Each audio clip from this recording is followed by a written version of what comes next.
doa itu wajib dipanjatkan dan hanya ditujukan kepada Allah saja, tidak kepada yang lain. Bismillahirrahmanirrahim.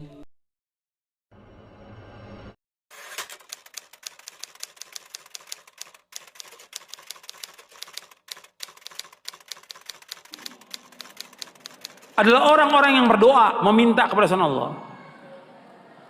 Kenapa mereka masih minta? Di Indonesia ini masih banyak gak orang yang berdoa meminta kepada selain Allah? Banyak.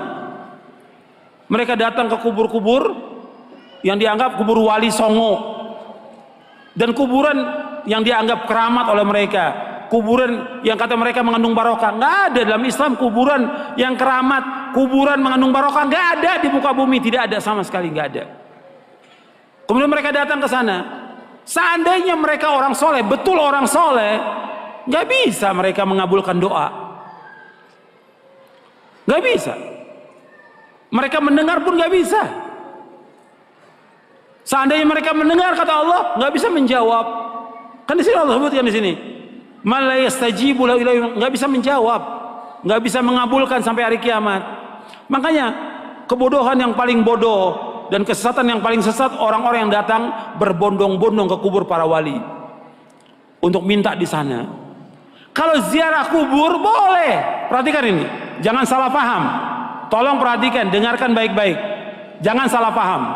Kalau ziarah kubur ke kuburan kaum muslimin boleh, dianjurkan oleh Nabi Muhammad SAW. Ziarah kubur ke kuburannya pemakaman kaum muslimin boleh, sunnah, dianjurkan oleh Rasulullah SAW.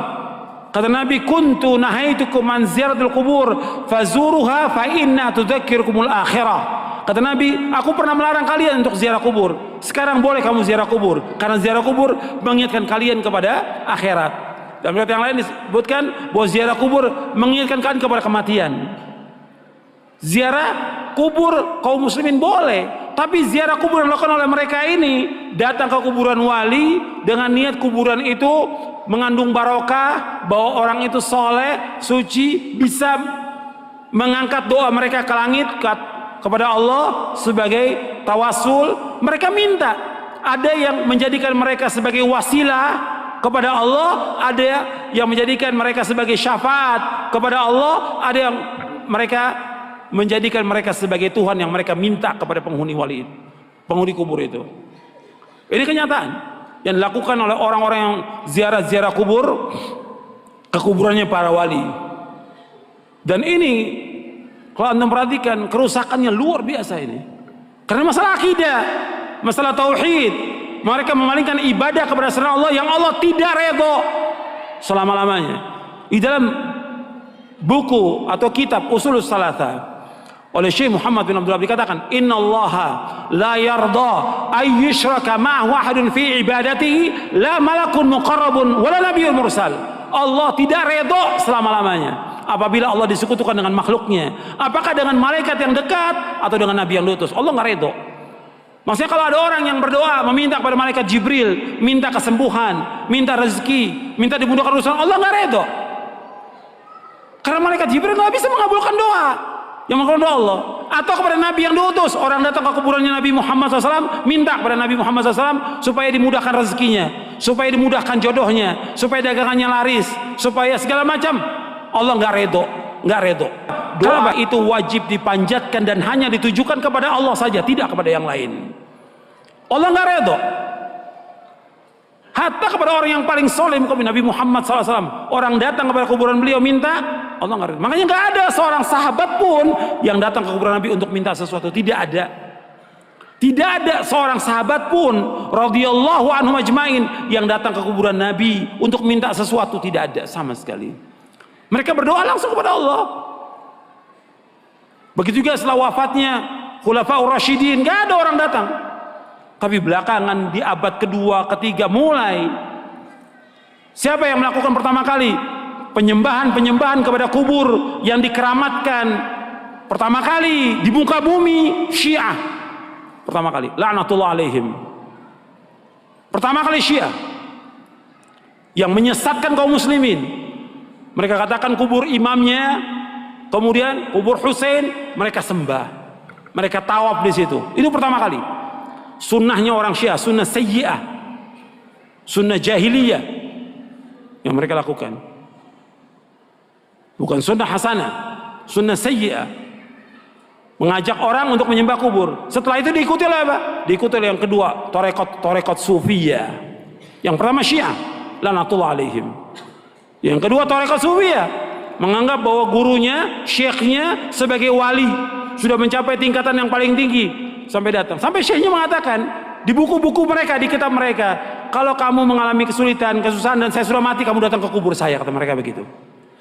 Ini sesat dan menyesatkan kaum muslimin. Anda melihat sekarang tambah banyak orang yang pertama kali mulai kuburan itu disembah, kemudian dibangun kubur di dalam masjid, itulah orang-orang Syiah. Nggak akan bertemu dalam Islam antara kuburan dengan masjid selama-lamanya, tidak akan ketemu dalam Islam. Adapun kuburan Nabi SAW itu di luar masjid. Kemudian pada Khalifah zaman Abdul Malik dibongkar, dimasukkan, dan sahabat sudah mengingkari yang masih hidup pada zaman itu. Nggak bisa bersatu dan beda kuburan Nabi. Karena apa? Nggak mungkin kuburan Nabi akan dibongkar, dipindahkan ke Baqi, nggak mungkin. Karena Nabi nggak mau. Kalau di Baqi akan disembah oleh manusia. Makanya Nabi dibedakan khusus untuk Nabi dikuburkan di tempat itu dengan dua sahabatnya, Abu Bakar dan Umar. Adapun kuburan yang lain nggak boleh, nggak bisa bersatu antara masjid dengan kuburan selama-lamanya. Yang pertama kali Syiah. Karena ini perbuatan siapa? Perbuatannya orang-orang Yahudi dan Nasrani. Maka 5 hari menjelang wafatnya Rasulullah mengatakan, la'natullahi 'alal yahudi wan nasara ittakhadhu qubur anbiya'i masajid wa ana anhaakum an dzalik. Mudah-mudahan, kata Nabi SAW, 5 hari menjelang wafat, mudah-mudahan Allah melaknat orang Yahudi dan Nasrani karena mereka menjadikan kubur Nabi mereka sebagai tempat ibadah. Aku larang kalian jangan melakukan seperti mereka. 5 hari menjelang wafat, 5 hari. Terus Nabi ingatkan umatnya, jangan seperti Yahudi, jangan seperti Nasrani yang mereka menjadikan kubur Nabi mereka sebagai tempat ibadah. Aku larang. Kuburan bukan tempat ibadah, kuburan. Dan gak boleh melaksanakan perjalanan ke makam-makam, gak boleh. Ziarah kubur boleh, tapi menentukan makam tertentu untuk ziarah mempunyai keutamaan gak boleh. Yang punya keutamaan 3 masjid, masjid aja cuma 3 masjid dari seluruh dunia yang mempunyai keutamaan. Kata Nabi SAW dalam hadis yang sahih, ada di buku ini, la tushaddur rihalu illa ila 3 masajid, masjid hadza wa masjidil haram wa masjidil aqsa. Kata Nabi, nggak boleh mengadakan perjalanan dengan niat ibadah kecuali 3 masjid. Tidak boleh mengadakan perjalanan safar dengan tujuan ibadah kecuali 3 masjid.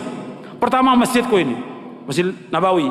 Yang kedua Masjidil Haram. Yang ketiga Masjidil Aqsa. Masjid aja nggak boleh.